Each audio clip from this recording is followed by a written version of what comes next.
Hello beautiful people, let's make this yummy, soft, moist and delicious cake.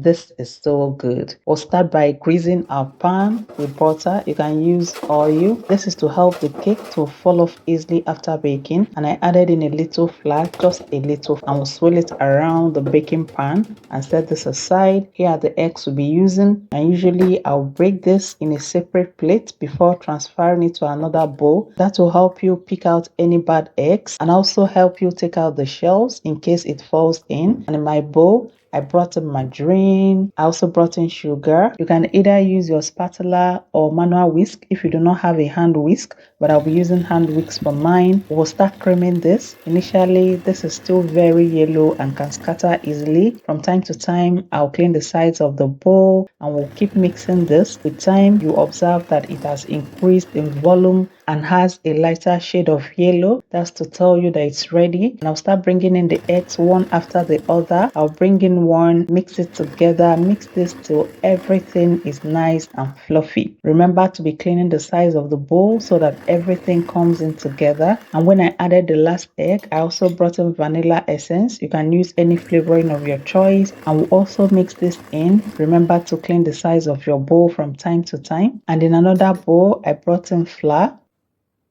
baking powder, salt, milk flavor for extra flavoring, and we're going to sift this out. It's important you sift your dry ingredients for cake, and we'll start bringing this into the wet ingredients, and we'll be adding this in about 4 batches. We'll add and mix in. I also brought in milk, but I'll be adding this milk in gradually. We'll keep mixing this in. Please do not over mix this. And when I brought in the last batch of the dry ingredients, we'll be mixing this and folding. Observe what I'm doing. Once all the dry ingredients is incorporated, you do not have to mix this in so vigorously. You just mix and fold. If you over mix this, it can change the texture of your cake and it can make your cake not to rise well in the oven. And here is the consistency we'll have here. It's not runny. I separated a little portion into another bowl and I brought in cocoa powder, and we'll mix this cocoa powder in to be completely absorbed into the mixture till it has this chocolatey color. And here is the baking pan. We'll be bringing these 2 colors one after the other. I brought in the butter color, spread it across. We'll be mixing this one after the other till everything is brought into the baking pan. And gently we'll heat this on my work table so that any air bubbles will be taken out. I made some designs on this batter. I'll be sending this to a preheated oven and baking at 180 degrees Celsius between 40 to 45 minutes. I've been preheating my oven before now. Check how long you need to preheat your oven. Monitor the temperature of your oven because not all oven settings are the same. When the cake is ready, if you stick a skewer into the middle of the cake, it's going to come out smooth without any batter. I'll allow this to cool for about 20 minutes inside the cake pan. After 20 minutes, I brought it out. This cake is soft, moist and fluffy and everything delicious. Let's have a cut of this. I always say that homemade recipes are the best and every meal is possible in your kitchen. I hope you learned a thing or more from this video. Remember, a Glory Homemaker will give you value for your time. We love cakes a lot here, and from time to time we'll make this at home. You can also do this as a business and it's profitable. Can you see the texture and the crumbs of this cake?